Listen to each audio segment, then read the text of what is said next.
Kısa video, bağlantı yaptığımız video, kısa video stüdyo, sonra bağlantı.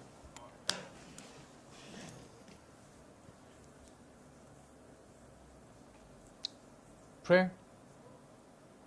10 minutes. Let's flow.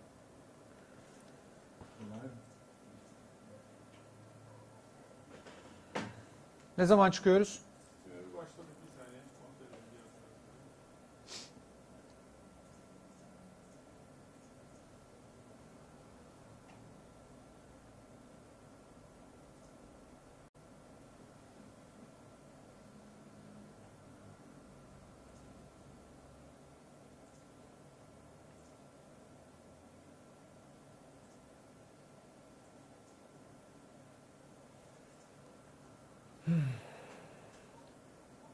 Başladı da. Hanife. Su vardı oralarda bir yerlerde. Şurada şeyin üzerinde, içinde, önünde.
Love, peace, and harmony. We are now live, and this is going to take a long time, so bear with us. Welcome. Welcome, ladies and gentlemen. Where's the camera? Here and there. Welcome, everyone, to the Love, Peace, and Harmony Festival. My name is Dimitrios, or as known as the Music Medicine, and on my right side I have... Well, he is music medicine, and I am the definite article in this one, because my name is Arkan, and you're going to have to hear us for 9 hours when we have worldwide speakers, keynote speakers, musicians, performers from all around the world, promoting love, peace, and harmony on this planet on this very special occasion, 11/11. After we started counting the years and months and days in 2020 years. If you allow me, I would like to start with our prayer, the updated version. Let me start by saying that this text has been composed in years and is a compilation of all the wisdom I myself, Dimitrios himself, and our teachers gave us. This prayer is our code of conduct. It's our contract with the world. This is how we carry ourselves, and this is how we present ourselves. If you would like to hear the rest of it, please close your eyes and listen, because this opens the Love, Peace, and Harmony Festival. I am grateful for this opportunity to be alive and be of service, here and now. I am now open, grateful, willing and ready to receive and share the universe as abundance, expansion, and wisdom that is. So I implore, access, receive, and explore perspective, understanding, and guidance. In surrender and acceptance, I am ever present, patient, compassionate, and in remembrance. I claim full responsibility for my thoughts, emotions, and actions. I am accountable for my words and deeds. I am sincere, I am honest. So I do what I say, and say what I do. I say what I mean, and mean what I say. As soon as I know I can no longer keep my promise, I forgive my own, and let it be known. With authority and sovereignty, I experience the expansion of my conscious awareness and access the ultimate knowledge, understanding, and wisdom of the multiverse, actualized in and through my own universe.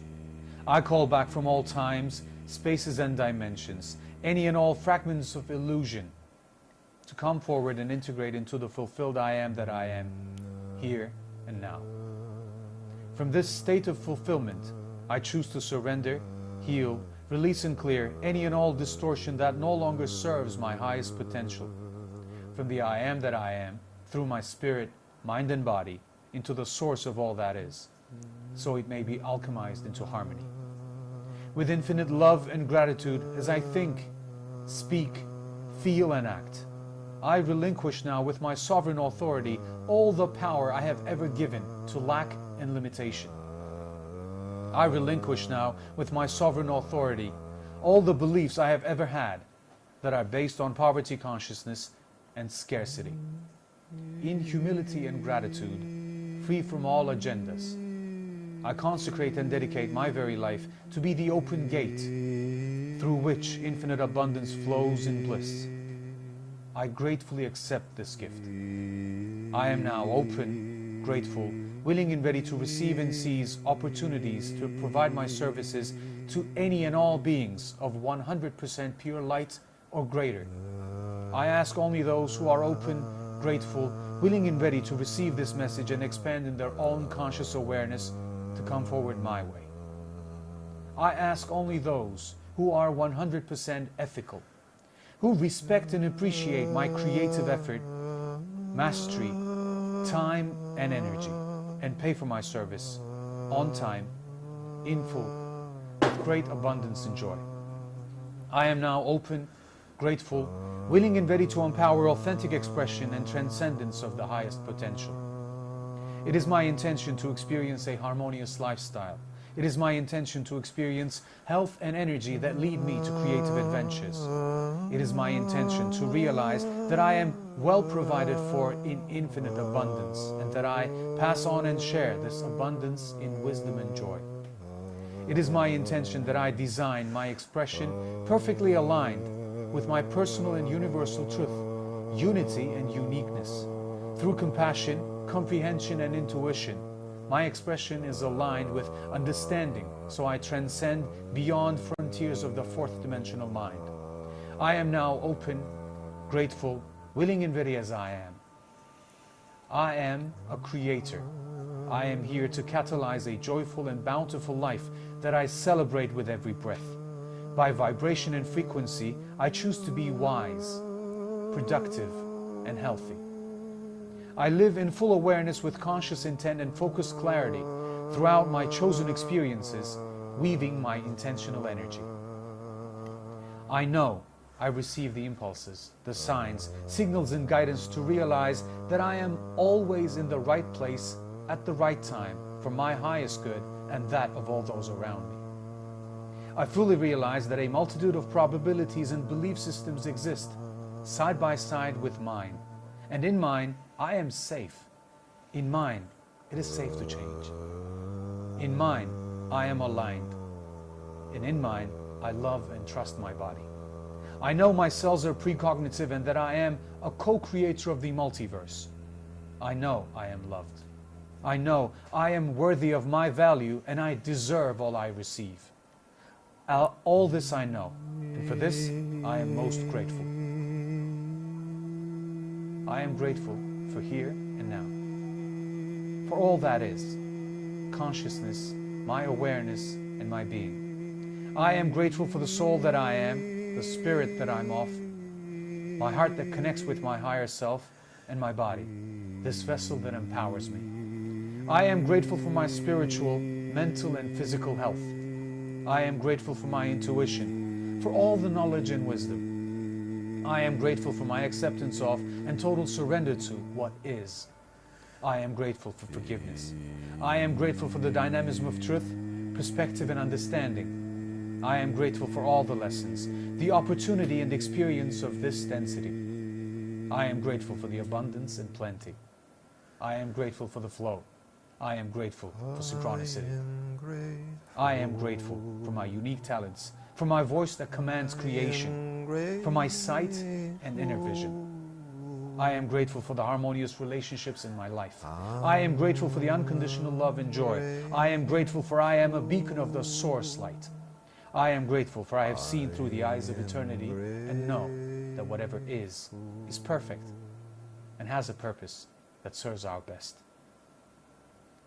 I now devalue this message from any and all outside connection and revalue it in and through my own source connection, in accordance with the highest good of all that's involved and my highest potential and joy, with grace, ease, and efficiency.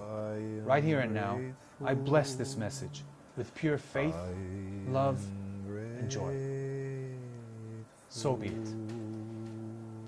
Welcome to Love, Peace, and Harmony, the festival, and this is our first connection with the antique, with the ancient, and with the modern.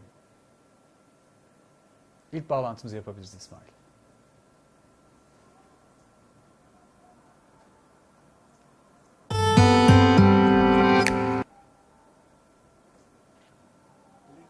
Video.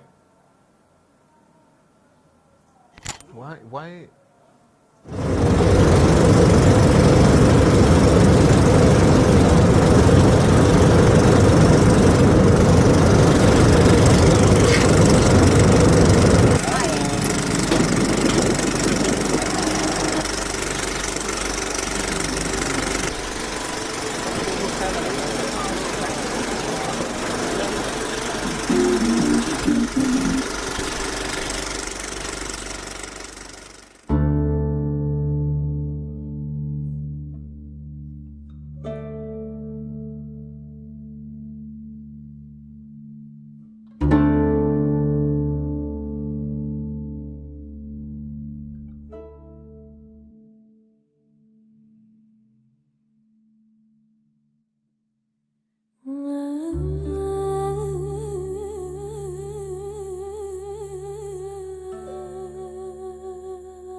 Love, Peace and Harmony's first performance was an amazing one that connected the ancient to today. And your connection to these people are of a cultural one because they hail from Greece. That's Talk very about much them true. a little bit and then we can have them on the air. In fact, I was lucky enough to meet with a concept and the project of Lyre'n'Rhapsody.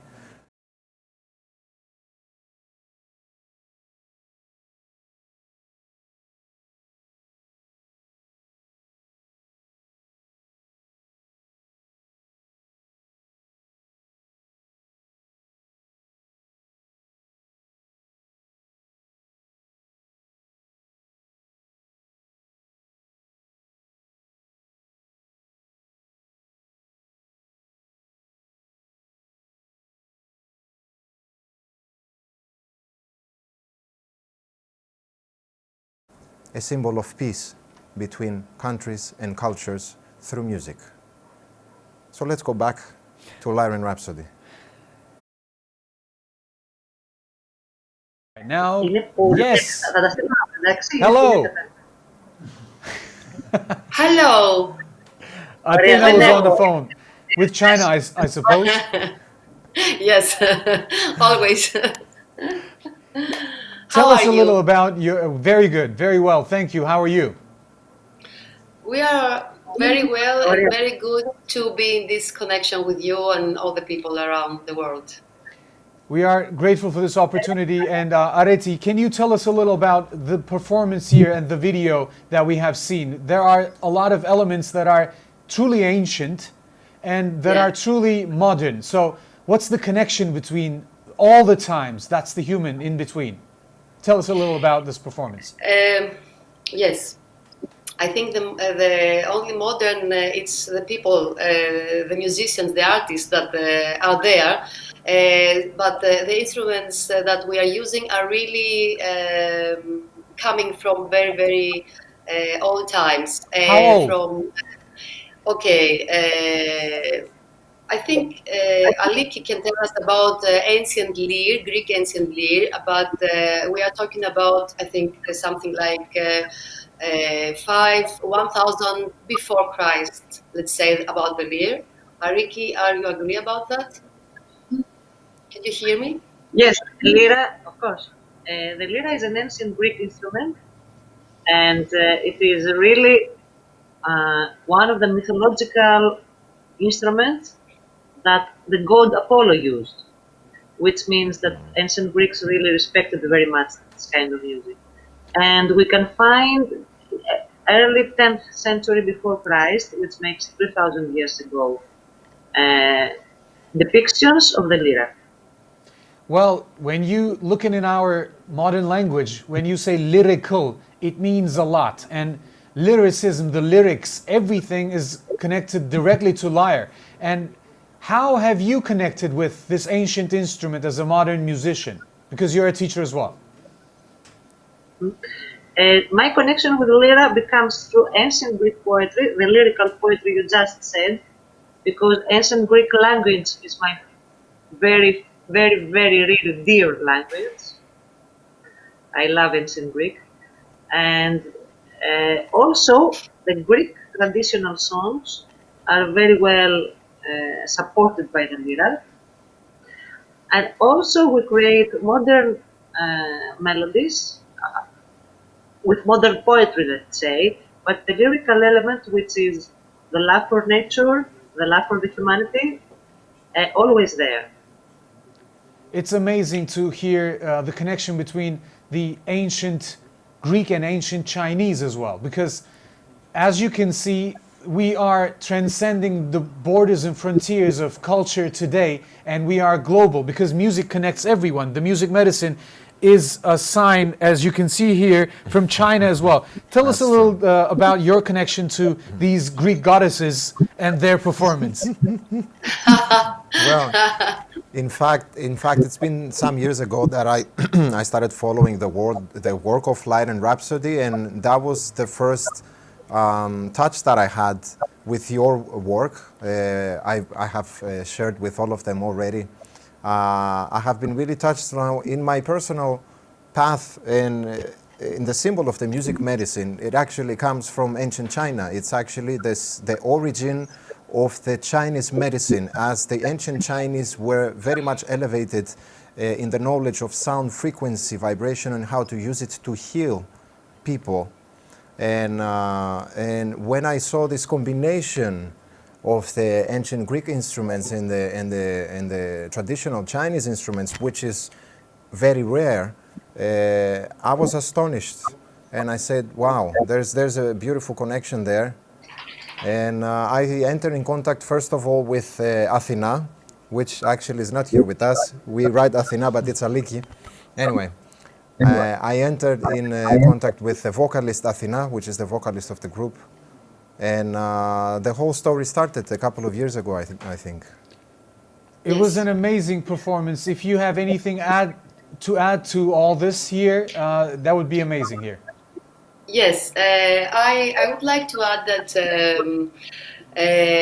the Chinese musicians, they liked very much our work. So we decided to do some connection through net, to do some music, but it didn't really have this power and the energy of being together. So we decided to do it together as co-producers. So they decided to come in Greece, and we had all these settings about sound. And what you hear now in this, what you saw in this video, and heard this video, and in all this album that we had created, we did it in 2 days. So it was a kind of, wow. Yes, it was amazing because it was like magic. We just met each other. We just talked a little about it. Of course, we had listened their music, and they had listened our music. So we just were giving some ideas. We were starting, and it was like the fire that was just developing. So it was most of these songs were improvisations, and of the moments that we had together, and we just kept some tracks of that, and we did the album. And of course, one song of them, we created the video. As my brother it was would love to call it, the improvisation in organized fashion. It's an organized improvisation. So we are truly grateful for your input and your opening of this Love, Peace and Harmony Festival, which is going to take until midnight for us. It's at least 9 hours. We are truly grateful for your presence. Thank you. And I would really love to get this connection better in person, maybe next year. But until then, very, very nice to have you here on with us. Thank you, guys. Thank you so much for the invitation. Thank you for being with us. And may this fire, when we come together, becomes water and flows everywhere. Yes, that's the combination, water and fire. Aegean. Love Yes. And now, that was our first act from Greece. We go to France right now. And for our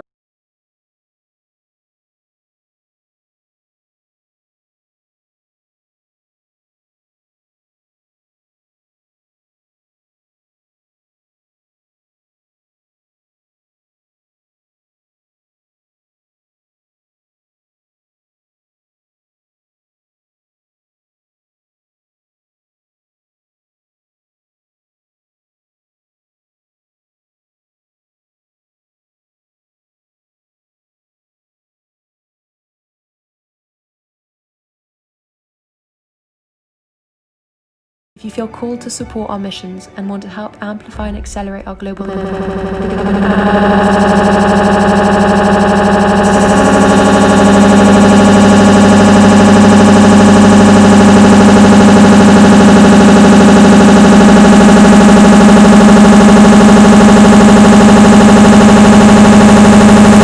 generations to come. The foundation was born out of a common realization that we couldn't wait for anyone else to create the world we want to live in and leave to our children. A world instilled with positive values and principles that drive every one of our actions. All co-founders are part of the same mystical tradition and received a mission through initiation that for some felt too big to accomplish in one lifetime. We decided to join forces to be in service to one another's missions and created LeCiel Foundation. In its essence, LeCiel is an interface between ancestral wisdom and modern society. We act as a trusted conduit for wisdom traditions, protecting their existence and primordial knowledge, which we translate and adapt into practical content, workshops, and models for Western society. We know that alone we can't achieve the global change that is needed, and so we are happy to collaborate with other organizations aligned with the values of integrity, reciprocity, authenticity, transparency, simplicity, and unity. By spreading these values and principles quickly within every layer of society, we are aiming to reach a critical mass of aligned people to tip the scales and create a paradigm shift beneficial to all life. As given by wisdom traditions, 2026 is our deadline to shift from a path of revolution, revolving to the same point, to an ascending global evolution. Our mission is driven by spiritual guidance and consultation, as we were taught in our ancestral lineage of Bwiti. We are learning every day and are doing our best to walk the talk. Our very first mission brought together 12 elders from wisdom traditions across the globe at the United Nations in New York in November 2017. Setting their cultural differences aside, they conducted a unique ritual in complete unity on an ancestral point of concentrated energy. Each of the elders remind us what it means to be human and how important it is to live in harmony with one another and with nature in these troubled times. Their innate wisdom is captured in the feature-length documentary The 12, available to watch for free in 9 languages on our website.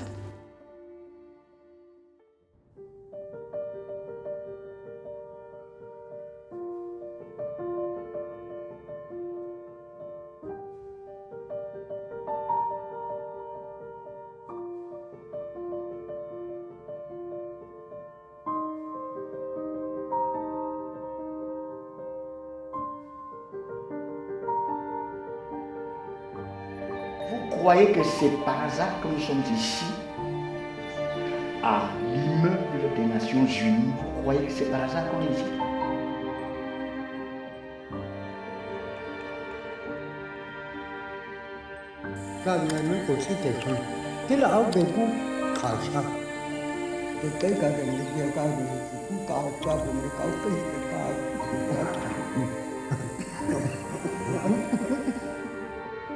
L'argent, le luxe ne sont pas plus importants que l'amour et la confiance, par exemple. Naturaleza hasta momento, naturaleza está enferma. Vemos que no está enfermo, pero sí está enfermo.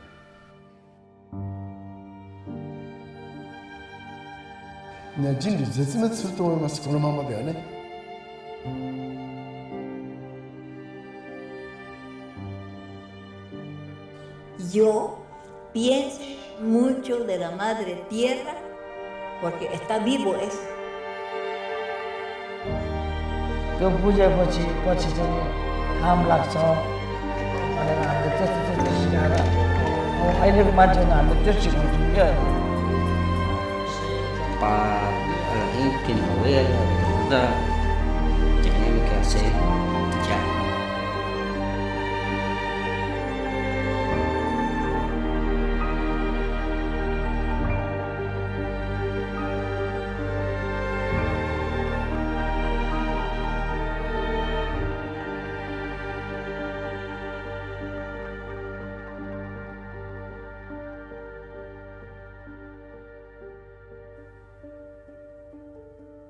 Our current missions are based on 3 foundational pillars: education, inclusion, and preservation.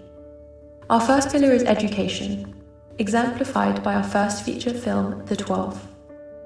We are now working on a version of the film adapted to children and are creating an educational program for schools inspired from the wisdom of the elders. We are also developing an animated series of short films, providing pragmatic tools to apply wisdom to our daily life, as well as a training program for companies based on ancestral wisdom. Our second pillar is inclusion. We collaborate to create models for society that seamlessly blend universal values and principles with a conscious approach to technology and new paradigms of living, embracing our oneness and interconnectivity. An example of this work is the Holistic Vision Symposium, a community of 144 innovators, entrepreneurs and philanthropists from over 40 countries, facilitated by LeCiel Foundation.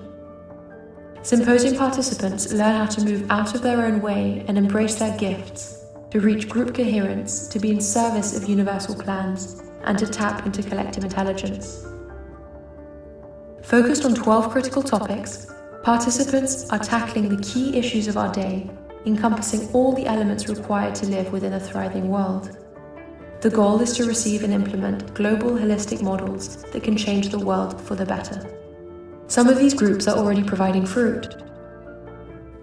The Holistic Vision Symposium is building a culture of solution-oriented projects based on 3 questions. Is it good for me? Is it good for the others and all living beings? Is it good for the planet and the next 7 generations to come?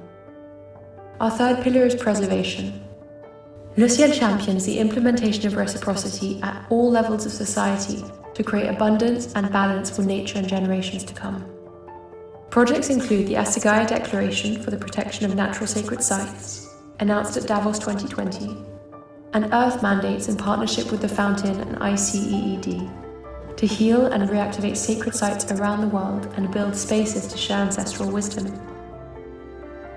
Another initiative is around the protection and regeneration of sacred territories and their guardian populations, using templates co-developed with indigenous communities that can be replicated globally on any type of territory.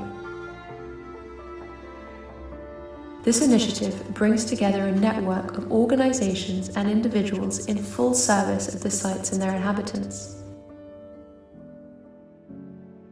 If you want a taste of how ancestral wisdom can be applied to your life and the life of your loved ones, join our global ecosystem and community. On Wednesday, the 11th of November 2020, LeCiel Foundation will be launching the first of its weekly live online meditations at 6:30 p.m. UK time. These 30-minute customized guided meditations are designed for you to consciously navigate your subconscious and transform your programming so that you can release deeply rooted conditioning and embrace yourself in the future you want to build. If you feel called to support our missions and want to help amplify and accelerate our global impact, become an ally of ours today.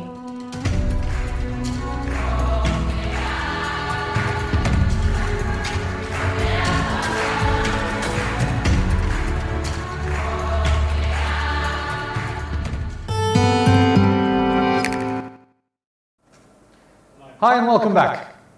Love, Peace and Harmony Festival has just begun, and we have had an amazing experience with the connection from the ancient to the modern. And we have LeCiel Foundation's co-founder and CEO, Sophie Montpaysan, with us here. Hello.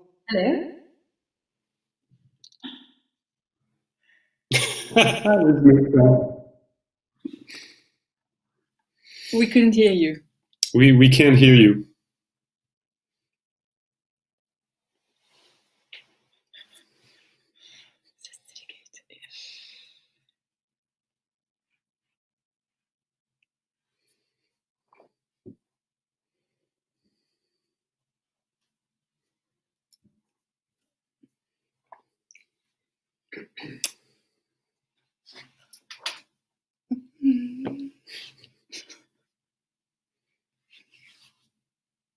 No, can you hear me now?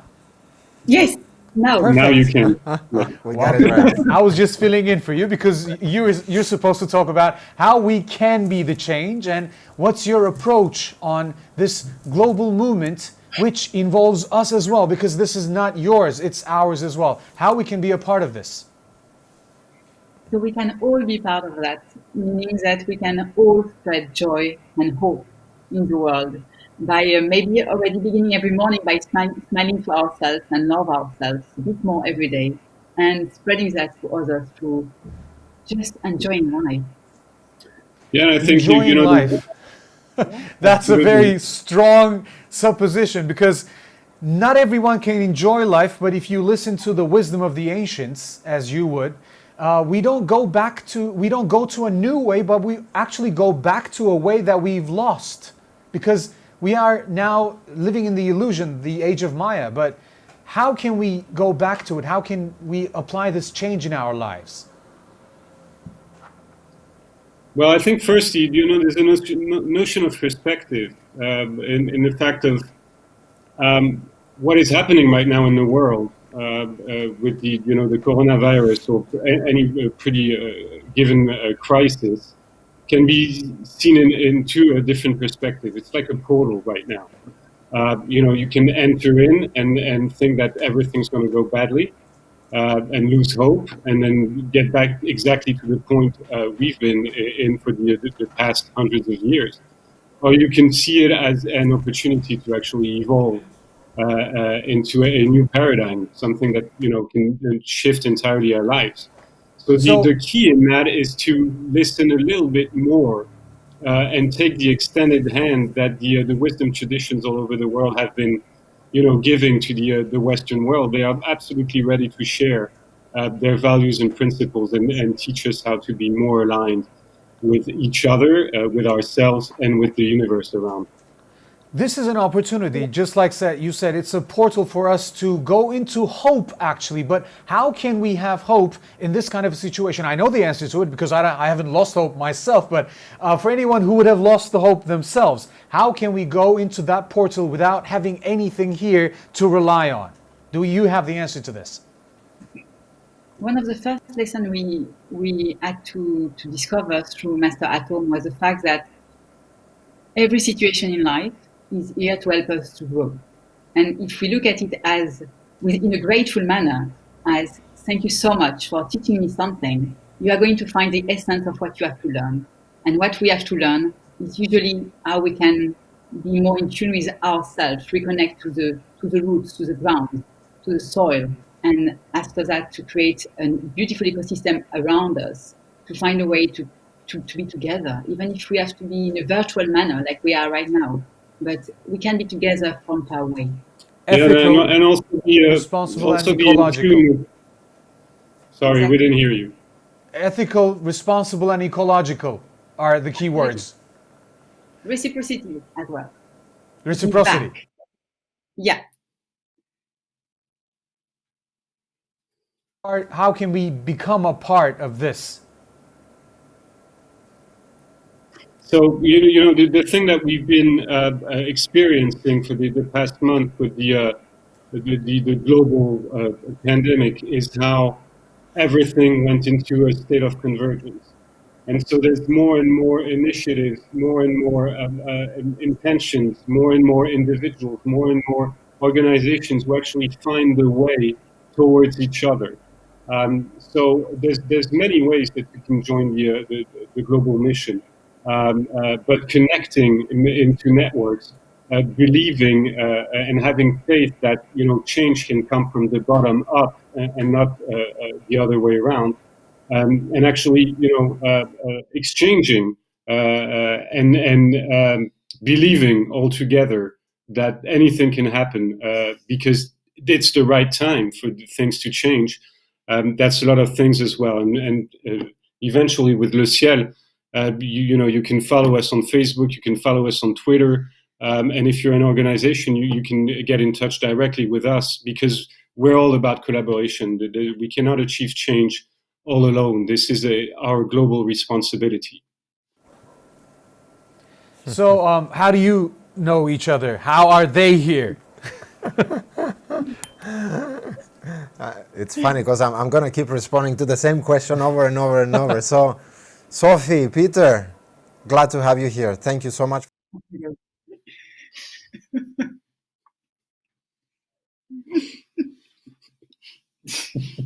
probably explain.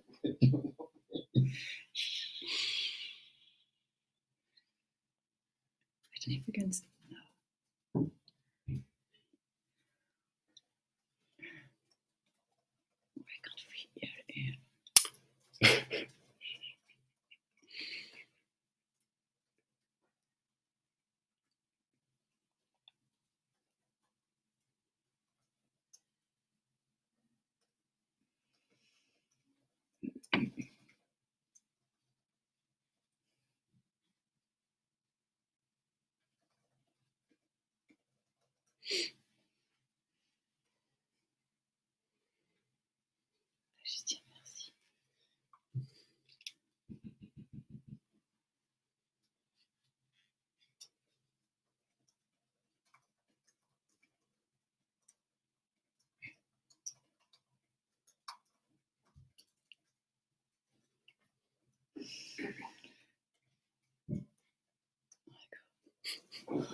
So we couldn't hear anything. So we're sure that it's beautiful, and we thank you for that. But the sound is off.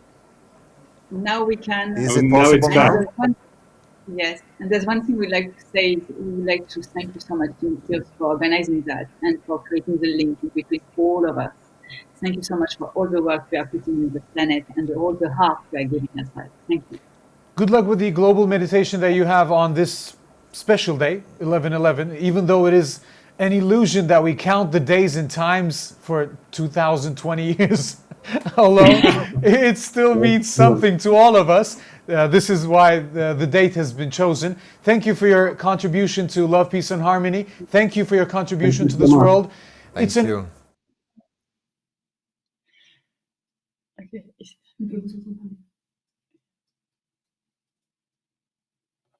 Thank you again. Thank you. Have a great festival. Thank you.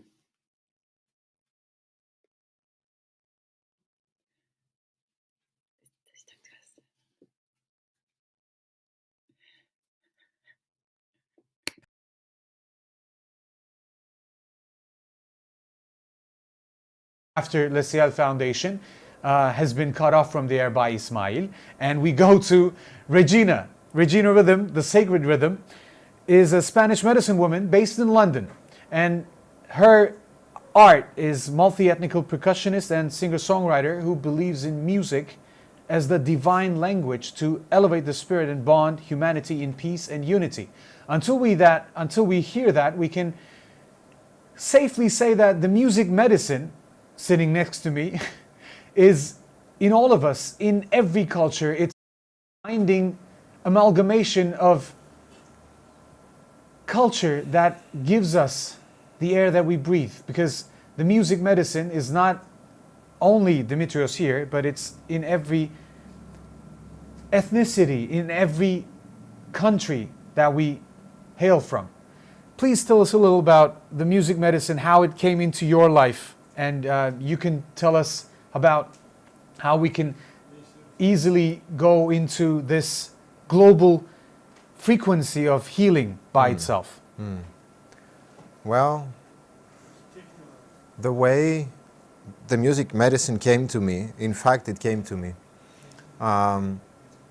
it came through the most ancient way of people coming together, people celebrating life, and people healing through a ritual, through a ceremony. And what happens in all rituals and ceremonies that they have been going on ever since the beginning of humanity. There is music, there is chanting, there is a consumption at many times of plant medicines or substances that help us open and expand our mind, our heart, our psyche and our body, so we be able to achieve a better connection without the distraction of the mind. By connection, I mean connection with the unseen world, connection with the forces of nature, connection with ourselves and connection with one another. So in this context is where the symbol of the music medicine and the concept of the music medicine came to me, and it completely changed the way I have been treating, seeing and experiencing music as being a DJ for over a decade before that. DJ? DJ, yes. Bir DJ'in var yani. Bir DJ. When you talk about connection, let's check our connection with London. London-based Spanish medicine woman, Regina, in her full glory. Greetings. Dear friends. How is life treating you these days? Life is treating me well because I'm treating life good too, so it's reciprocity. The right frequency. So, you will share your song for Mother Nature, La Medicina. Let's hear it and let's dive into that meditative state. Thank you. Thank you everyone for joining us today in such a special day where we come together for synchronizing with the love, the peace and the harmony that's needed in everyone's hearts and in the whole world, to ripple all around the world, to embrace the whole world, so every single being can enjoy the freedom and the happiness that's our birthright to come into this world. The song I'm going to be shared with you today, it's called La Medicina, and it's a simple chant for Mother Earth.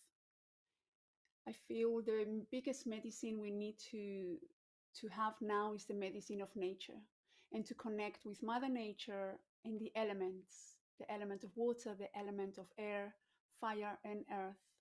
And this is a very simple chant in Spanish, and I invite you everyone to join me to chant with me. And it's also a magical way to connect with your heartbeat. So if you have a drum, I invite you everyone to come and bring your drums into the space and play the heartbeat together with me, and bring your vibration and your power in your own space as much as you do with your voices. Yes. And we chant to Jema, the divine feminine energy, the energy of creation.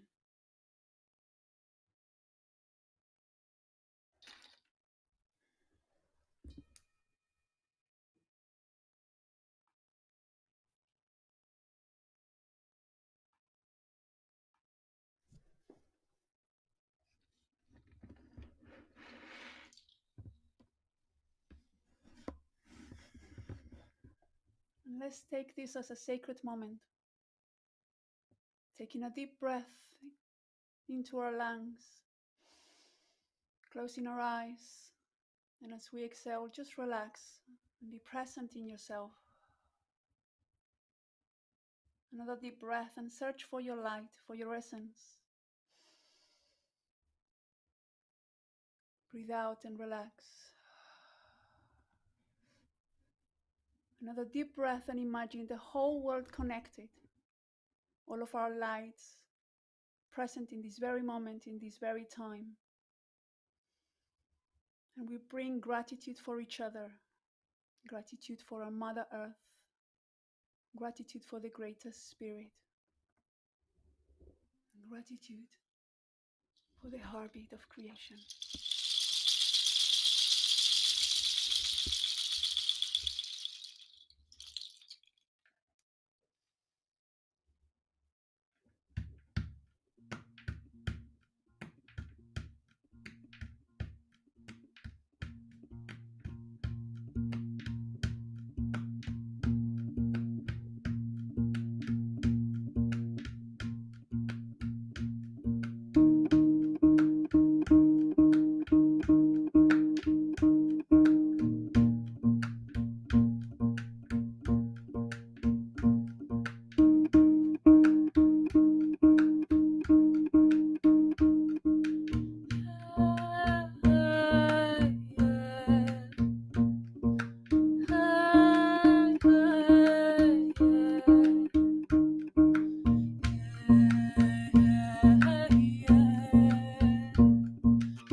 invite you all to hum with me, bringing all your love, all your gratitude to Mother Earth,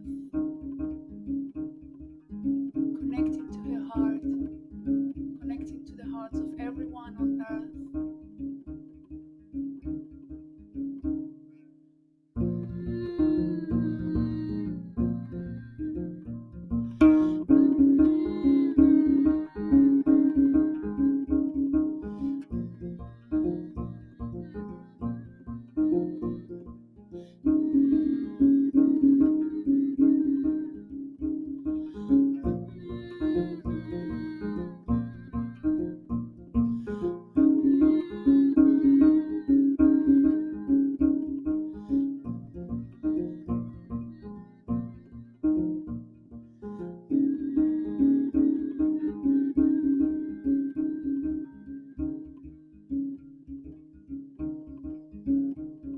Bringing both hands into your heart, feeling your heartbeat. Gratitude for every single heartbeat that brings life to your body. Giving thanks to our ancestors. Asking for blessing for the next generations. Asking for peace, for justice.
Aho.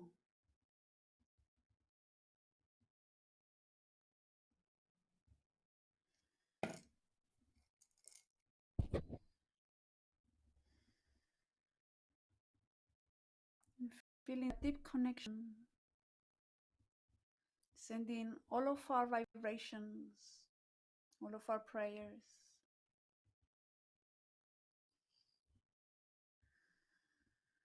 to the spirit of creation, to the essence, to the light.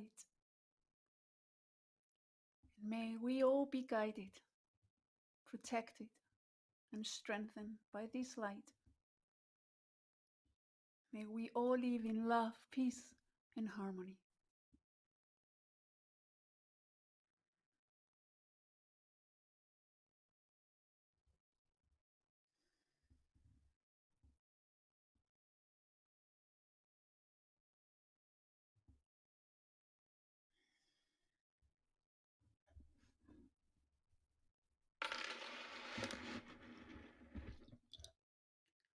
Thank you. Thank you, beautiful family, beautiful tribe from all around the world. Thank you, beautiful sister. Can you hear us? I can hear you. Okay, fantastic. Thank you so much for sharing your beautiful song. It's been some years ago that I started following you and I started approaching you from the social media. And I remember clearly when you shared the first glimpses, the first versions of this song, it really struck me, it really touched me, And in fact, I have my own version of this song that I performed with around 10 musicians here in Istanbul, which I haven't shared with you yet. But it's so beautiful how all the elements are brought together in this song. Even though it's about all the elements, I always felt that it's mostly about the water. I guess it's because of the instrument of the kora that brings this watery, flowing effect somehow. How did this song came to you? Well, it's amazing that you have your version. You did tell me, and I can't wait to see that time you performed it, because it's kind of like, I mean, it's a lot of people that felt really inspired around the world to bring it in their community, to bring it in their circle, to bring people together, and it brings me great joy to be a deliverer of such a beautiful song that carries such a beautiful energy in it. And it's not surprised that you feel it carries the element of water. It actually came to me while I was in Jing. This is an island in Croatia, and I was near the sea, and me and my friends were sitting on a beautiful cliff looking towards the reflections of the sunset coming down, and then a beautiful full red moon rising at the same time on the other side of the sky. And you know, I was there with my drum, and it just came to me like an epiphany how, you know, all the elements together is the medicine we need. How when we are balanced, how when we are honoring and we look after these elements, everything is in harmony, because that's what we are also made of. And for me, water it's a very healing element in my whole life, for me, for myself. And it's crazy, I live in London where I don't have the water, but when I the water rains down upon you every day. Yeah, that's exactly. You get the connection in the parts that you don't want it. And we will have, rather than horizontal. so you get the connection not many people have around the world regarding the rain, and we will have Consciousness of Water experiment live here on Love, Peace and Harmony Festival. And your flow of music was amazing, integrating meditation into it and connecting with Mother Nature.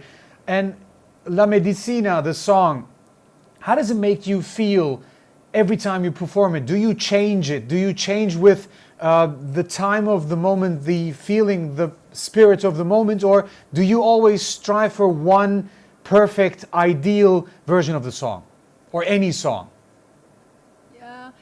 Yes, I don't never strive for perfection. I really connect and channel to the moment, and I allow it to flow through me. In that way, I think we are authentic to what's happening in the space and what is needed. And, you know, because the same song can have so many different qualities. You know, sometimes can be relaxing, sometimes can be really upbeat and uplifting. So I really allow it to come in the way it wants to come for me, and I trust that this is the best that can support bringing a vibration into the space that's needed. And that's already perfect. So the perfection is on allowing the imperfection to be also present in the space, and just enjoy. I feel it's all about enjoying.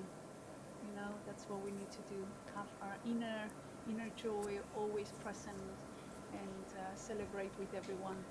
In my language, perfection and excellence are the same word, but they usually are mistaken for each other. When people strive for perfection, perfect is a state that can only be achieved if you die for that moment, because there can be nothing added to it and nothing subtracted from it. That's why perfection is unattainable unless you stop living, because the more you live, the more you have to exceed the level of perfection that you have just achieved. It's called excellence for that reason. That's why when people say, I'm a perfectionist, I say, good luck, and I am an excellent example of that. I always strive for excellence, because we excel every moment by being the perfect version of ourselves that we can always be at that very moment.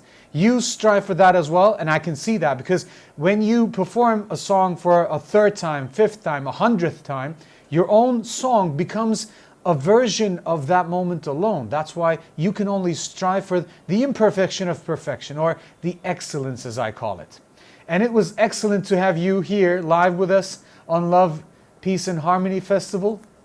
It was a great honor to have Sacred Rhythm, Regina Rhythm, here with us and talk about rain, the small talk, the weather.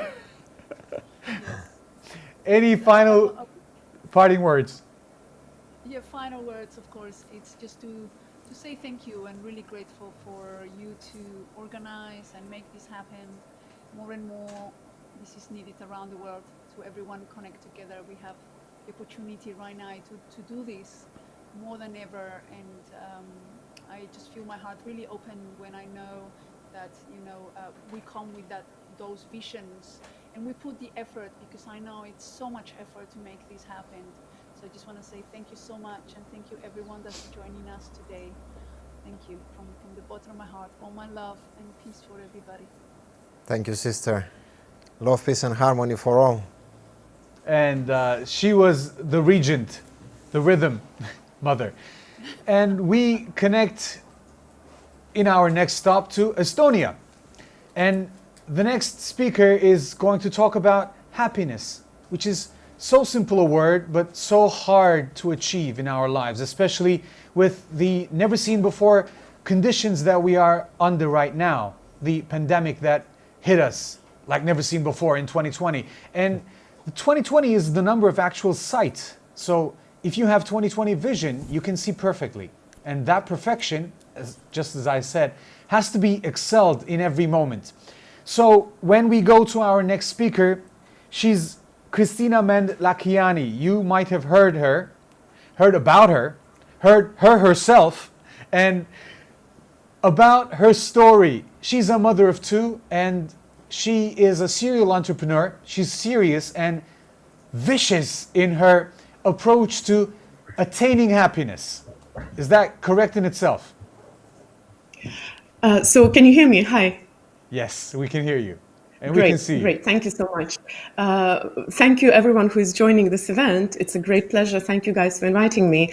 It's really funny you said that I'm very serious about attaining happiness, because I think the motto of my life has always been, life is too important to be taken seriously. I'm not this wise. It's actually Oscar Wilde who said that. But I think the more weird and complicated life becomes, the more it is the sign that it's time to take it a little less seriously. Sorry? So your life as an everyday life philosopher, you call yourself, has been around a very big brand in self-awareness and self-actualization in the world, Mindvalley. What is your connection? We know that, but tell us a little about your connection to Mindvalley and how actually involved you were. So I'm actually one of the co-founders of Mindvalley, maybe not so well known, mostly because Vishen is the face of Mindvalley internationally. He is the founder, it is his child. But I have been with the company from the very beginning. And in the very beginning, before we started hiring people, I was doing a lot of odd jobs for Mindvalley. I've always been with it, but I'm less known in English, mostly because I did Mindvalley for Russian-speaking market. So having been doing Mindvalley for Russian-speaking market, being the face of it in Russian, I was not so visible in English. You know, a few years ago, I took the stage at one of our big events and spoke in English, and that's where my journey into the international Mindvalley has started. But more on in the limelight in a way, because behind the scenes, I've always been with Mindvalley. I mostly did marketing in the main company and presenting the company in Russian. And you were very influential in talking on the stage with global names, just like Jay Shetty or Mercer Peer. We can talk about all the other names, but I would really love to hear your point as yourself, because you talk about life and everyday philosophy and attaining happiness. Happiness is a very big topic for everyone because it sounds so simple, but it's so hard to achieve, especially if you don't know the formula to it. Do you know the formula? Mm. Well, you know, it's a very, I would say, tricky question. Yes, I do talk about happiness, but not just. And you just mentioned that I talk on stage with big names. Just because I talk on stage with big names, it doesn't necessarily follow that I feel myself very comfortable there all the time. So in my other speeches about loving myself or accepting myself or seeing the value in what I'm doing, that aspect of actually sharing the stage with the world's best speakers has been prominent. But if we talk about happiness, that's a slightly older story. So when it comes to happiness, I guess we could argue about that. And I've been researching it for a lot of years now. And I know there are a lot of people who write about it, who teach happiness, who research happiness in their own different ways. And there are different approaches to that, mostly because it's not a very, strictly speaking, scientific subject, because it is, you can only talk about happiness based on subjective experiences of people, obviously. So, of course, we can argue about that, and not because we misunderstand it or because we disagree, but mostly because we might be just using different words to describe the same thing, or using the same words to describe completely different things. So if we talk about happiness, if I talk about happiness, I give it my own context so that we understand it the same way.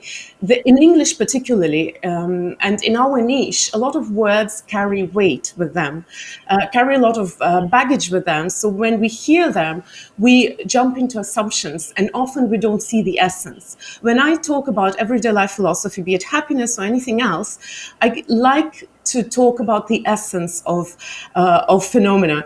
And for that, we need to agree on certain rules. So if you want, I can share how I see happiness. That's what I was going to say. Let me not interrupt you for the next few minutes and hear you uninterrupted, so that we can have... You know what?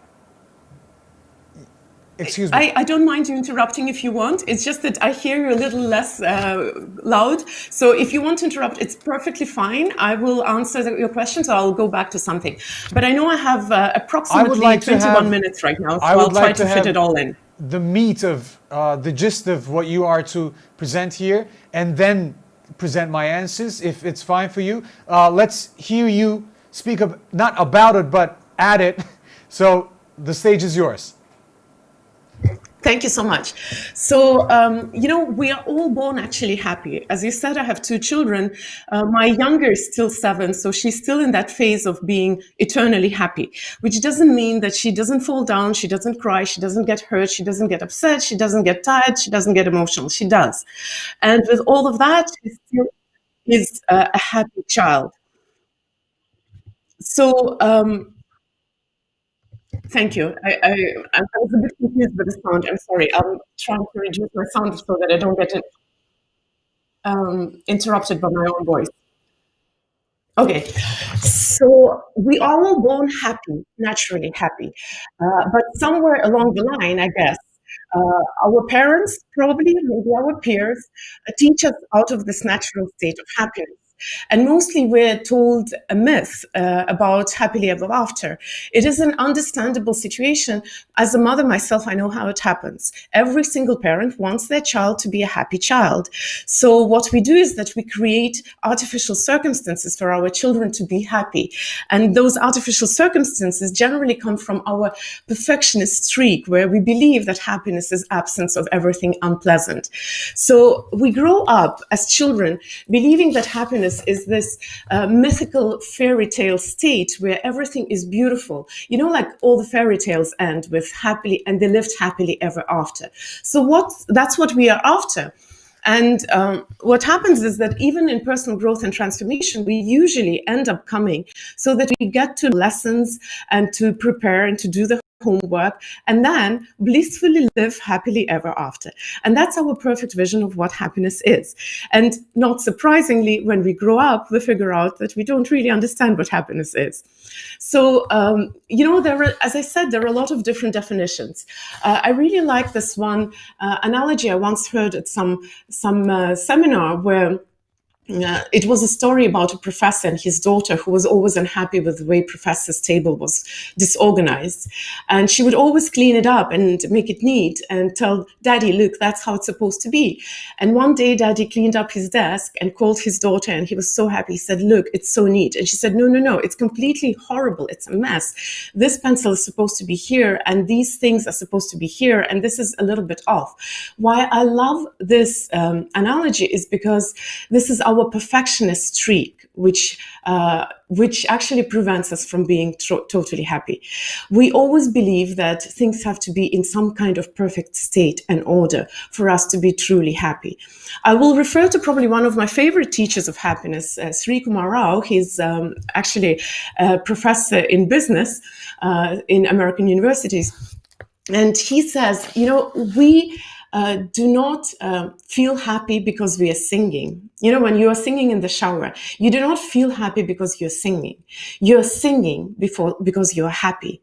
So your singing is the expression of your happiness, and your whole life is the expression of your happiness. It's not the other way around. And I really love this approach because that actually says, and in a way it's probably a little bit counter to what I'm supposed to be doing here, sharing my tips for how to live a happy life. But what that idea says is that actually you have to be happy, and what you do will be the expression of this happiness. You cannot try to manufacture happiness, to make it by making your desk perfectly clean, by arranging things in a perfect order. So what I'm about to say is a little bit counter to that, but still I believe that it is necessary to know how to be happy. And we all have our little ways how to be a little happier. So imagine if you wake up one morning and you don't feel quite in your perfect state, you feel maybe a little bit off. You generally have little rules or little tricks what you do to raise your happiness level. For a lot of us, it would be spending time with ourselves or walking or meditating. But a lot of us have slightly maybe easier ways of increasing our levels of joys. And that would be probably hanging out with friends or having a piece of chocolate or even a glass of wine, whatever it is. But we all have our little tricks how to make ourselves feel a little better. So when I talk about happiness, I want to make a distinction between the emotions which we associate with happiness. And those emotions could be joy, bliss, gratitude, peacefulness, and the actual state of happiness. And why is it important? The thing is that if we are rigid about our emotions, then that is the surest way to emotional unhealth or to emotional sickness. So if we equate happiness to certain emotions such as bliss or joy, whatever emotions they are, then we are on a slippery slope. And it is an important distinction. Because emotions are volatile by their essence. Emotions change. That's what they are. Emotions. Some people say emotions is energy in motion, and I like this description. They are, in a way, energy in motion. But happiness, in understanding, is a certain state. So somewhere in the middle of the 20th century, one of the researchers, Mihai Csikszentmihalyi, he's a fairly known researcher, he came up, or to be precise, he actually explained the idea of hedonistic adaptation. And this idea is that we all have a certain set point of how happy we feel in life. So as I said, children are born happy, no matter how they're born. Sick children are born happy. Children with disabilities are born happy. Children who are born into disadvantaged environment are often born happy. They're naturally happy. It is when we grow, we learn to understand that actually sickness is something to be unhappy about, or being disadvantaged, being poor is something to be unhappy about. So by the theory of Mihai Csikszentmihalyi, we all have a certain set point of happiness. And no matter what happens to in our life, we come back to the set point. If we win $1 million, we'll be ecstatic for some time, but then we'll come back to the set point. If we get very sick, we'll be worried and sad for a while, but then we'll get back to our set point of happiness. And if you think of your friends and your acquaintances, you will know people who have perfect circumstances in life, yet they're always unhappy and always grumbling. And you will know people who have had such horrible things happen to them, yet they're always cheerful. And that is explained by the idea that we all have a certain set point of happiness. So in my theory of happiness, which I probably won't be able to go deep into because I have a 7-day course to teach that, I try to explain to people that for us to learn to be happy, to train ourselves into happiness, we have to focus on long-term strategies and forget the techniques of instant gratification type. Because if happiness is a certain state, is a certain set point, so to move this set point, we have to work long-term. We can't rely on on the things which make you happy right now. I'll sing a little bit and I'll be happy. I'll dance a little bit and be happier. It's a good practice, but we have to understand that these instant gratification type of methods usually change our mood, change our emotion, but not the set point of happiness. So in my training on happiness, I talk about 6 strategies or 6 steps, and I understand that you also want to ask some questions, so I won't go deep into those 6 steps, but I'll mention them. And by the way, I have a beautiful presentation which I can share with the participants in a PDF format. I'm just trying not to show it because there are enough layers between me and the audience not to add the layer of presentation. So the 6 steps are very simple. And I'll go from the more basic steps to the more complex steps. Step number 1, or the practice number 1, which is a long-term strategy type of practice, is the practice of gratitude. And this is something very basic. A lot of people in personal growth transformation do gratitude. What I guess is important is to remember the emotion of gratitude. Oftentimes, when we do practice for a long enough time, it becomes automatic, and we start doing it a little bit on autopilot. So when you do your gratitude practice, I invite you, or I urge you, to remember what it is to feel gratitude. Really feel it, not just say, oh, I'm grateful for this painful lesson, but actually, how does it feel to be grateful? So the next practice, I used to call it be present. And I would say that probably Eckhart Tolle is the best teacher and advocate of that practice. But right now, I prefer to rename it into get out of your head and get into your body. Because if you think of our emotions, the unpleasant emotions we don't want to feel, such as worry, it lives in the future. We worry about something that is in the future. Or sadness or regret or anger, it is usually about something in the past. And the only emotion which the only emotion which lives in the present is actually the emotion of that same joy and happiness and peacefulness. It lives in the present. It doesn't live in the future or in the past. So get out of your head, get into your body. That's what I call practice number 2. Practice number 3 would be actually not a practice, and it is the component which took me the longest to add. Because in personal growth, we have this idea that everything is in your own hands. You cannot rely with your happiness or anything on anyone else outside you, outside your sphere of influence. And obviously, you cannot influence people around you. You can only change you, not the world around you in that sense. Well, you can change the world around you by changing yourself. So this step took me a while to add, but research shows that one of the biggest impacts on our level of happiness is the strength of our connections and the strength of our relationships. It is the love that we have in our life, be it love to our partner, to our spouse, or to our children, to our parents, to our friends. But it is important. In fact, it is so important that researchers and doctors have proven that people who don't have strong social connections are more likely to actually suffer a lot of diseases. People nowadays, such as cardiovascular diseases or let's say cancer, they are more likely to suffer from those diseases and die from them compared to people who have really strong connections in their life. So the practice number 3 would be nurture your connections. And I'm going very, very quickly through all the practices so that I leave time to, to follow up questions if you have, I can tell you another story. And the next practice that I want to mention here, and I have to check what it is actually, you know what? It is self-love, obviously. And here I want to say that I want to invite you to also go a little deeper into self-love, deeper than what a lot of us understand. Often when we talk about self-love, we talk about, yes, maybe taking time for yourself, maybe taking a long walk or taking a nice bath or going to a massage.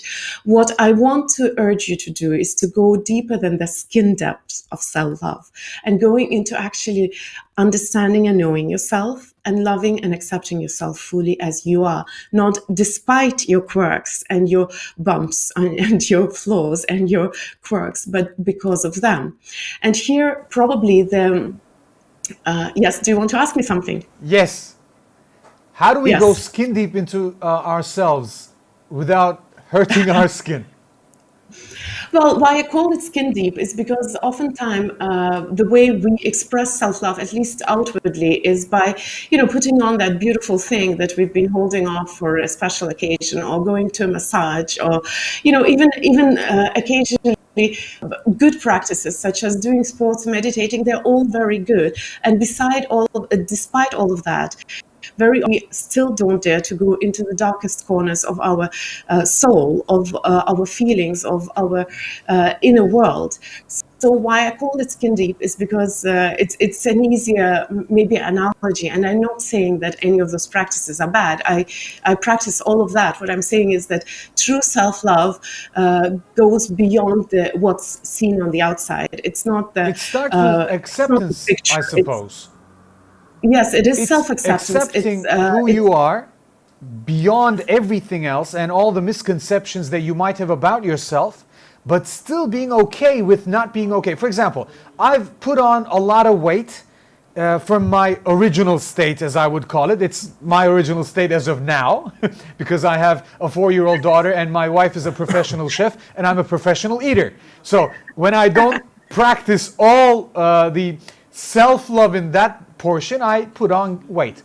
I don't like myself as this, but I love the fact that I can go back, or I can go into any weight that I feel good about myself. It's a potential, the highest potential. That's why the prayer is called the prayer of the highest potential, because it may not be there, but you can always reach it. Love in this context is usually interpreted wrong. That's why I wanted to get in and give you a way to actually explain how we can love ourselves without actually liking the current state, and how love can change that. If you know what I mean. Thank you. But I would actually want to give a little more twist to that, because it is also a very simple example as in how we look. I've turned 40 a few years ago, and for a lot of women, that's a scary turning point when we start seeing that our appearances are not eternal. And yes, and I understand that it's even the whole movement of accepting our bodies and body positive. It is all a beautiful and important movement, but we are brought up in a very superficial world. So for me, it still is not deep enough. As in, there are things which are much more difficult to accept. The thing for a woman, for example, that is difficult to accept, and not all women would relate to that, but there are women who don't want to have children, who don't want to have family. It is a very scary thing to accept about yourself. You can have there are a men family who without don't children want as well. Sorry? You can have a family without children as well. Children don't have to be welcoming. They are a welcome part, of course. We are family. We're not related to each other by blood. Children. We don't have children. This festival is our children.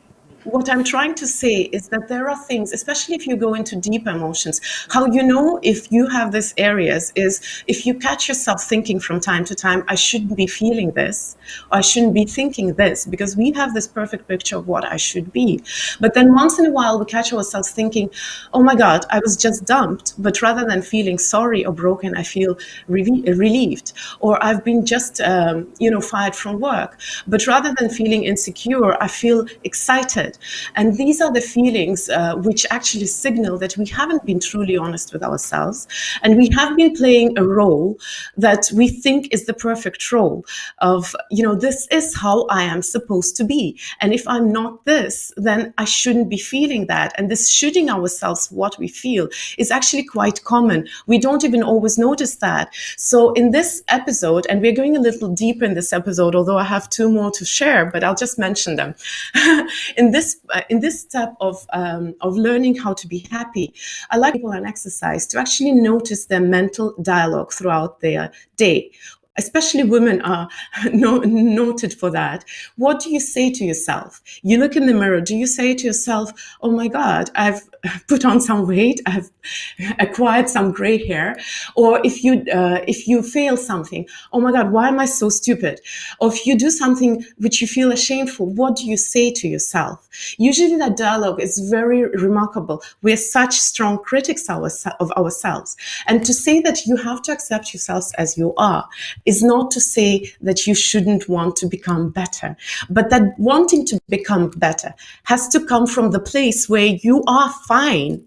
You love yourself for what you are, and you understand that your flaws, your mistakes, your quirks is what makes you unique and valuable. And then from that point, you're ready to move on.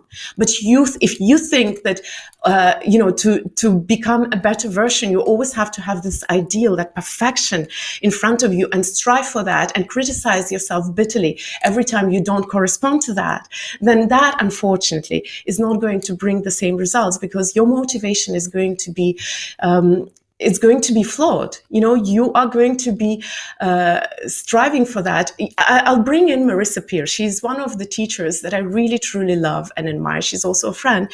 She has this beautiful talk about I'm enough. And she works with a lot of celebrities. And this one thought that she shared has really struck the chord with me. She said, a lot of the celebrities, they move on because they have this goal. And that goal motivates them because they think that if I reach that, I'll be worthy of love. But when they are on the pinnacle, when they've reached the goal, when they've finally made it, that state where they are worthy of love, they suddenly are left one-on-one with themselves. And then there is no more goal to motivate them. And that's when they realize that self-love doesn't come from attaining any goals, but it comes from within. So again, I'm doing very quickly, but there are two other important, super important steps. And usually when I talk about happiness, I stay on them the longest.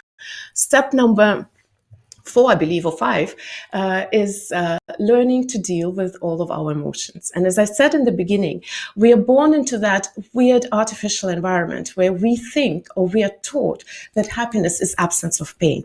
But as Susan David, she's a psychologist and PhD in psychology, and she's a TED speaker. She says, pain is the price of admission into meaningful life. That means if you want to have a life that has any meaning or any value or anything worth living for, you have to be okay with the fact that from time to time you will have to experience pain.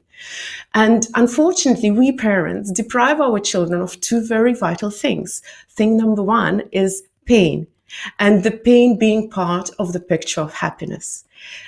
Presence of pain doesn't mean absence of happiness. Absence of pain doesn't mean happiness. And the second thing that we deprive our children is skills of working with painful emotions. And this is usually my favorite part, but unfortunately I've run out of time because I like to talk. So what I would suggest is find Susan David's TED Talk. I think she only has one famous TED Talk. Maybe she has a few more. But one is super famous about emotions. And listen to that. She gives really great pointers how to deal with pain. And her book actually also is really good, Emotional Agility. And the 6th last step is forgiveness. And here again, I usually do a really long explanation on forgiveness and why it's so important. The point is that, if we live a meaningful life, not somewhere in the cave, if we live in the social environment and we interact with people, that means that we'll have things to let go of and to forgive. And here, before you start on that long explanation on forgiveness. Sorry? Before you start on that long explanation of forgiveness. I'm not starting. I'm not going to start. I'm going to just share one idea, just one idea. You have ample time. You can go deep into it. I just would like to say a few words about forgiveness, and then have your explanation if you would love to share it with us, because you're going really well, but I want to say stuff.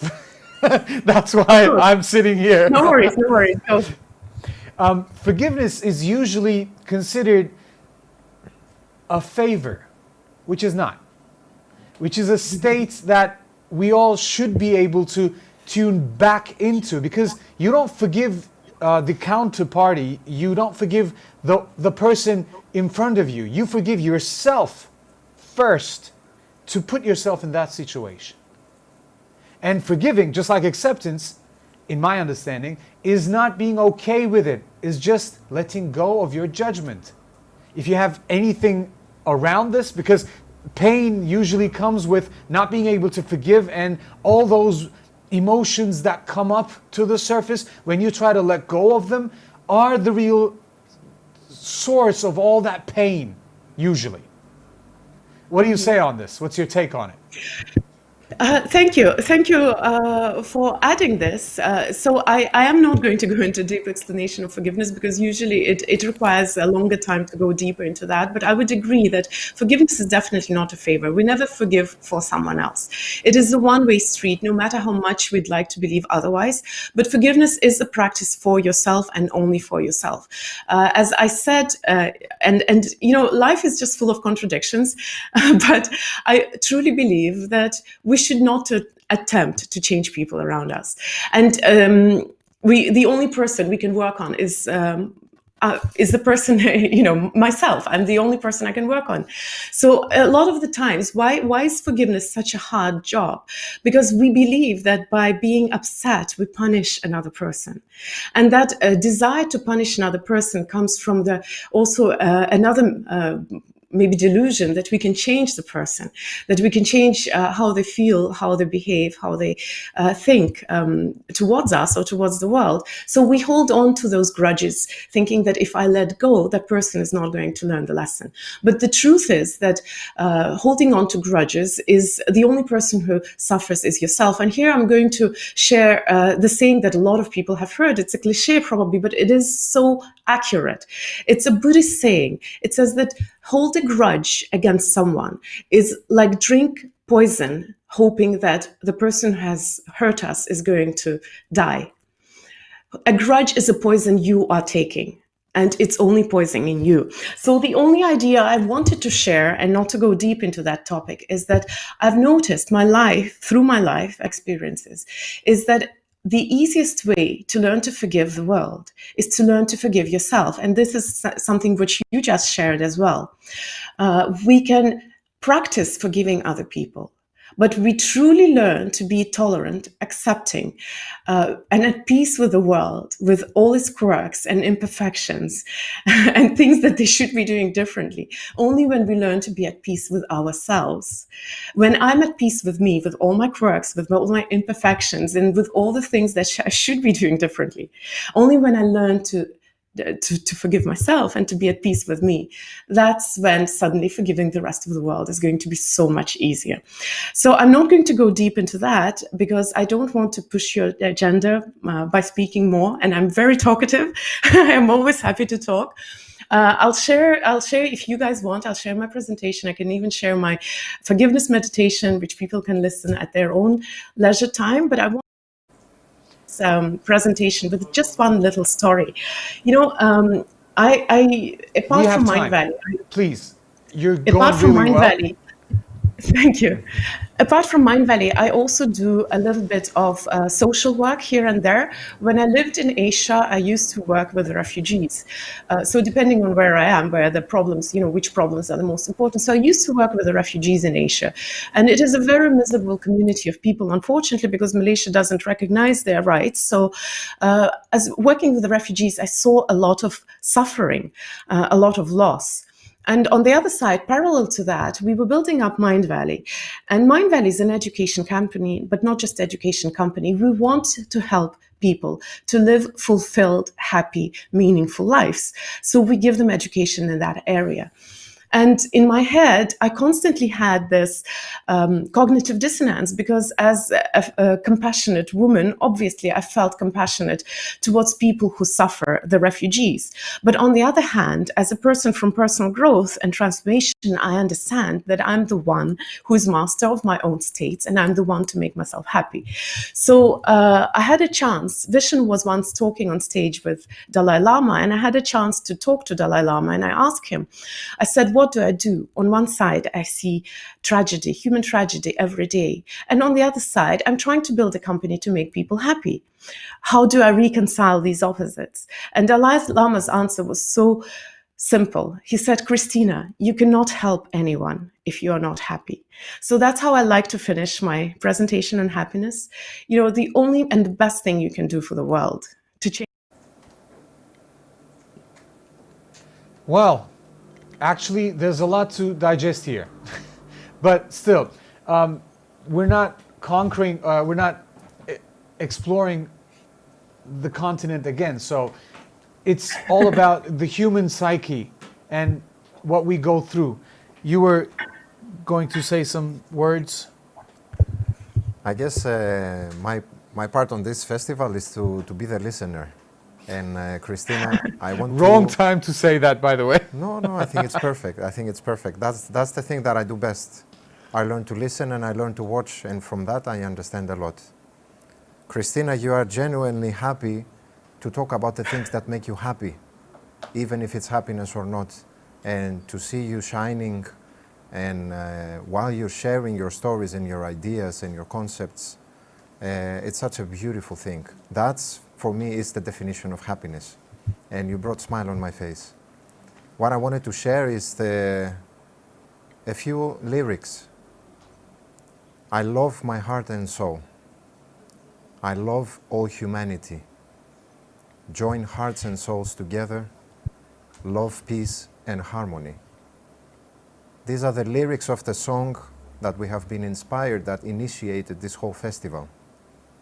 And I must say, by listening to your speech, of how challenging it is to tap onto happiness or onto certain emotions or onto any practice, school of thought that makes us feel better, makes us be on our greater potential.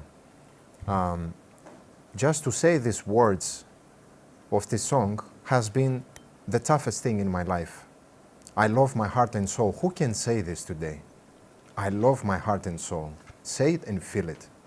That has been a challenging thing for me. I love all humanity. Whoa, that's one thing. Dude. That's one thing. That's a big I got a thing. lot to say there. I don't love humanity as a whole. It's just like food. Do you like food? Yes, I love food. But when it's good, when it tastes good. I don't love all humanity. But I love the humanity in its potential, because all food can taste good in its best version. But I don't, for example, I don't like sweet and sour sauce. Just like that. I don't like all humanity, but I like good people. I choose good people. Just like food. I like good food. I like tasty food. But all humanity, please, be my guest. Be my guest. When it comes to forgiveness and when it comes to compassion, if anything is missing from the practice of forgiveness and compassion, is not forgiveness, compassion for me anymore. So that's where it comes to. I love all humanity. It's the practice of it. You don't have to like all humanity. I mean, there are times that I don't like you, dude. Sorry. I mean, yeah, there are times that I don't like myself, well, let alone you liking me. I can agree to that. Also, I can relate to that. Kristina. Yeah, I just today, it's curious, just today I came across a quote by one of my favorite writers, Dostoevsky. He's a Russian writer. And I'm going to slightly probably loosely translate it. He said, to love everyone is to love no one but yourself, which is an interesting quote, and I think you could take it very philosophically.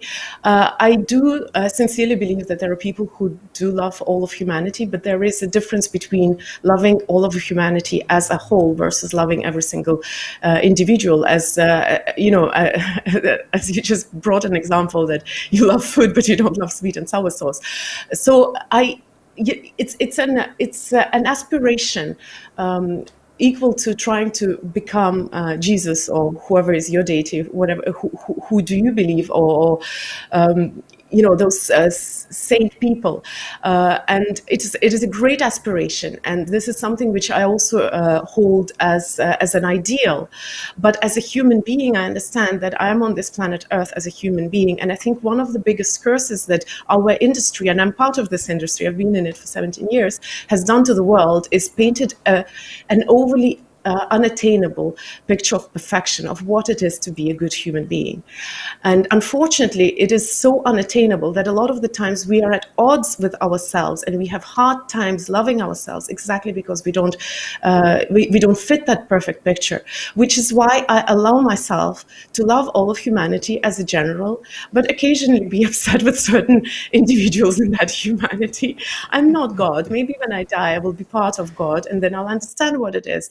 But right now, in this human shape and form, my point and my idea of loving and accepting yourself is loving and accepting myself in the times when I'm wrong, in the times when I'm less than perfect, in the times when I hate someone with all my heart. Most.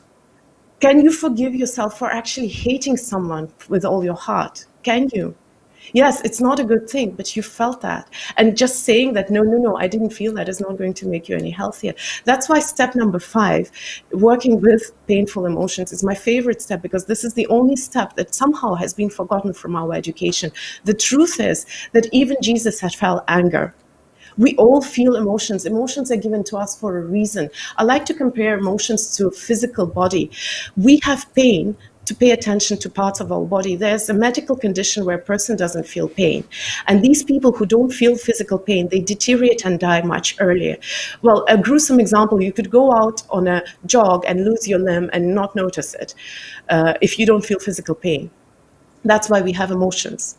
And painful emotions have the same reason to be part of our life experience. They are directing our attention to those parts of our life that require love and care and acceptance. So for me, even the emotions that I dislike full-heartedly, shame, guilt, not liking a person for no apparent reason, which happens, and I'm only bringing this because we're talking about love towards all humanity. For me, these are the moments to practice self-love and acceptance. Can I accept that I felt this way and still be fine with myself? And that is not to say that I will cultivate that feeling. I do have a little bit of punishment. If I don't like someone for no reason, I punish myself by trying to find 5 genuine things to compliment that person for.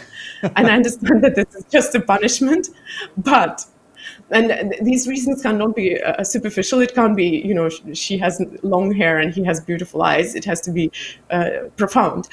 But with that punishment, I still love and accept myself, despite not loving. I wouldn't call it a punishment, but I would rather call it a balancing act. Because if you would punish yourself, you have to forgive yourself for the punishment as well. If you just get back to the 0 point and balance it out with putting some more positive in it, if you thought you were negative, or just accept that you were negative about it and be okay with it, then it's all perfectly natural that you have lost balance, because balance is only understandable, comprehensible when it's lost, just like that. When do you know you're out of tune?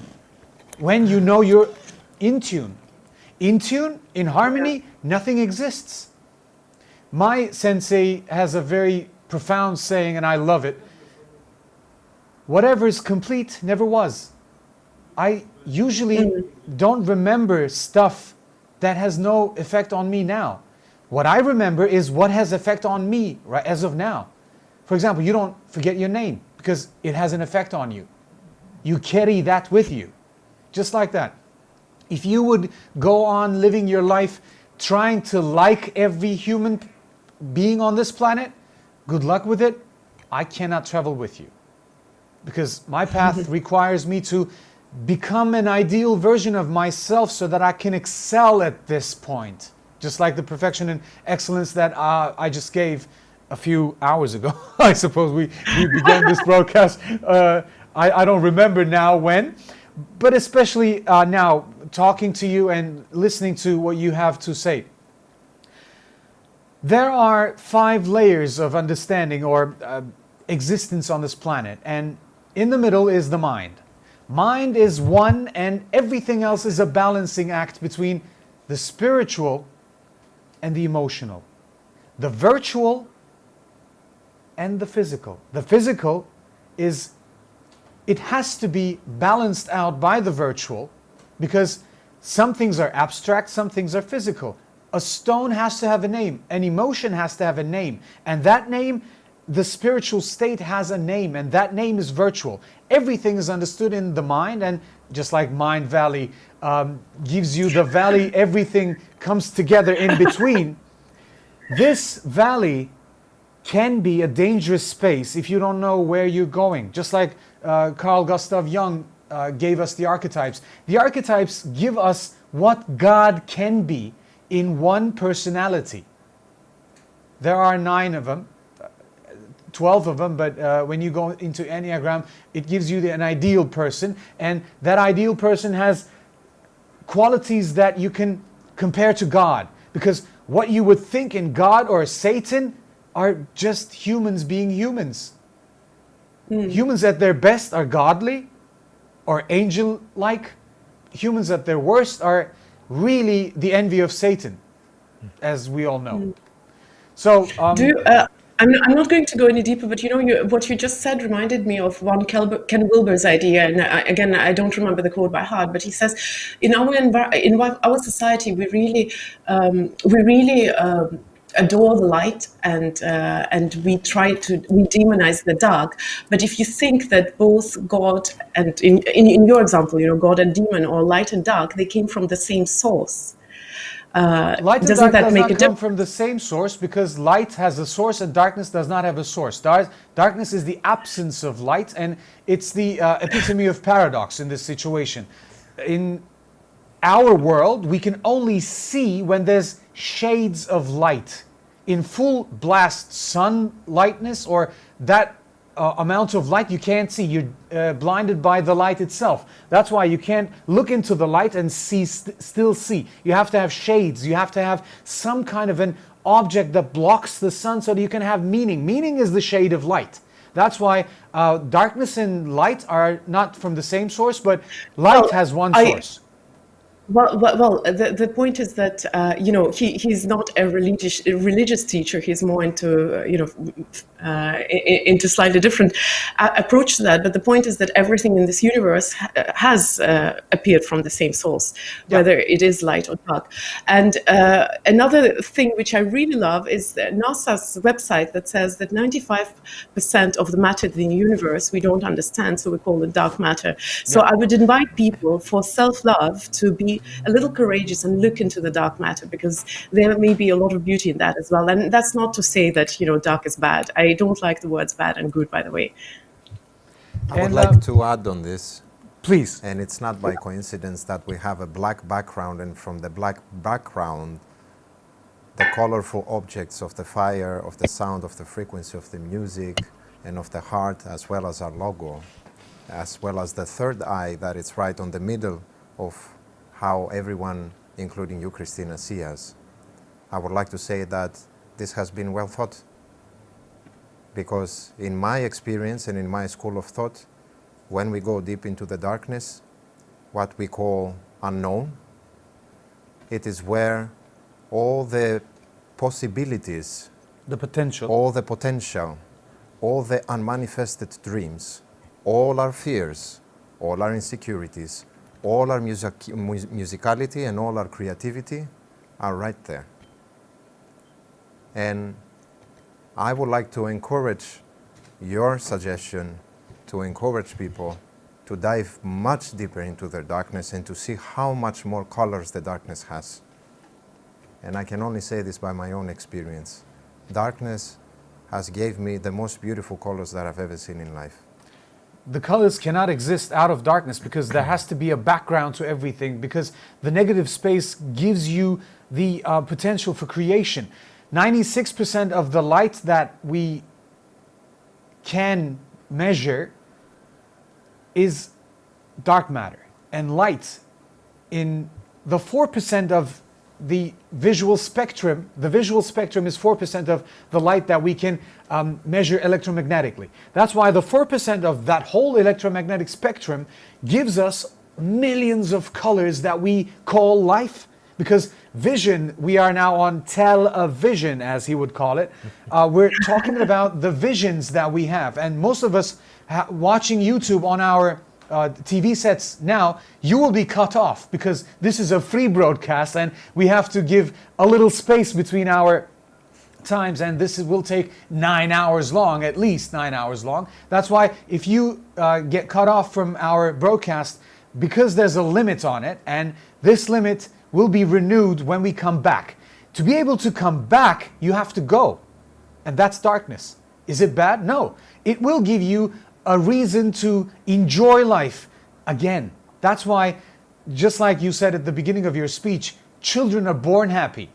And even if they don't have the same life expectancy because of their health or a medical condition or poverty or anything else in the world, they can still be happy. And this morning, my daughter was waiting for the clock to hit 8 so that she could watch TV. And it was 16 or 14 minutes until 8. She doesn't know what 16 minutes is like. That's why I said, wait for it, but don't wait for it by sulking. Don't be unhappy because you're waiting for something. Go enjoy life, and when it comes, just with open arms, embrace that it's 8 o'clock and you can watch TV now. Other than that, she was like, no, I will never be happy. Why? Because it's not 8 yet. What are you going to do when it's 8? I'm going to be happy. Until then, I'm not going to be happy. Why? Why would you do that to yourself? I just try to get along with it now. You have 2 children, 2 beautiful children, and you know what I'm talking about. When they're at that age that you cannot explain stuff that are so virtual or abstract, you have to accept them as they are. And that's a part of understanding humanity. Because in a child, you can see how stubborn we all are in ourselves. I don't want to be happy ever again. Why? Because I'm not happy now. That's so spoiled of us. Actually, in a way. They're so real. Like, I don't feel like being happy right now. Exactly. It's we grown-ups actually, unfortunately, we don't give ourselves permission to occasionally say, I don't feel like being happy today. And in that instance, I'm not using happy as a state, I'm using it as an emotion, of course. Well, there was a post from one of the people that I love most on this planet, a very, very talented musician who had to, not you. She actually composes literally symphonies by hand on paper, and she just sends them online to Berklee College of Music, and she graduated with high colors and stuff anyway. She wrote, what would you say to your 14-year-old self? I wrote, it's okay to not be okay. It's not the end of the world. Yeah. And she sent me a link that explained how our higher self speaks to us from a future state. And if you feel a gut feeling now that what you're doing is not good, or you shouldn't take that chance, or you should take that chance, take the leap of faith, even if you don't know how deep the water is, that you jump. It's a message from your future self, your higher self, to now. If you feel regret, that is your higher self, you send it back to that point in time, making yourself feel not to take that step. It's the gut feeling you feel inside yourself not to do it. It's your regret in the future. And I said, okay, as my higher self, from the future to my 14-year-old self, I say it's okay, no regrets, because whatever's complete never was. You will never learn the lesson if you don't soak yourself fully in that water, if you don't hurt yourself. That's why pain is one of the most beautiful things life can ever give us. Being alive on this planet on a 3D, in third dimension, gives you the capability to feel pain. Pain is directly connected to all the emotions. Lack of it and surplus of it. That's why I think we should celebrate life in every breath, and I definitely celebrate your every breath in your beautiful speech. thank you for your contribution to Love, Peace and Harmony Festival. Thank you for inviting her. I have nothing to do with the content. I'm just the guy who talks and talks, and he's the guy who listens and listens and invites all these beautiful people. Thank you. Any departing on Love, Peace and Harmony Festival? If we are back live on YouTube, can I get a check? Yes, we will go back to it. Okay, if you're watching us on YouTube right now, there may be a little discrepancy with your signal. You can tune back into it, or a link that you clicked will be active again once we are cut off and come back. And when we come back, we have a lot of people to talk about. We have a lot of talented musicians and visionaries and indigenous leaders from around the globe representing all of humanity that we not collectively like, but we still are in love with. Deniz Güngör, aquadrum musician. We will have him with his amazing performance on in a few moments. Please tell us a little about the aquadrum and how important it is, how different it is for us to see it from different as it is from handpan and the hang drum. Why is it important? I'm not sure if I'm the best person to talk about why is different or important this instrument actually, but I can talk about my own experience for the people that they are not familiar. Aquadrum and hand drum or handpan, they are percussive instruments that they create melodies. Generally, a percussive instrument generates some specific sounds, but you cannot have a harmonic composition. Whereas with these instruments, most of the times they are being created by metallic, how can I say, material, by metals, and that generates harmonic frequencies. Now, first time that I met with aquadrum, and aquadrum is considered, let's say, the cousin of the hang drum. Hang drum is this big metallic kind of UFO like instrument that makes this very particular meditative and calming sounds. And people go crazy on it. It's not only meditative. Yeah, yeah. It is really an amazing instrument that gives you a lot of different feelings. It triggers a lot of different emotions. Once you go into that state of the hang drum, because it resonates inside itself, it gives you a specific, unique sound. And aquadrum, as Deniz would better explain it himself, in depth of the liquid, it gives a different state of frequency and vibration. That's why it's different than hang drum. I thought you knew about it when you invited him, but apparently you don't. Anyway, I know about it because you wrote it to me. I know him, that's enough.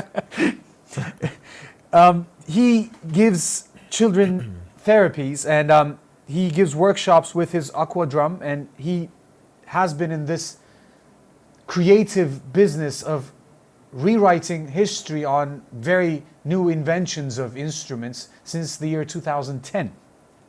His compositions stream along, blending performances of various instruments with those of log drum and aquadrum. It's not only the aquadrum or hangpan, it's not the metal. He uses wood as well, and dedicated to the desire of a world without boundaries, free from being caught between forms and norms. He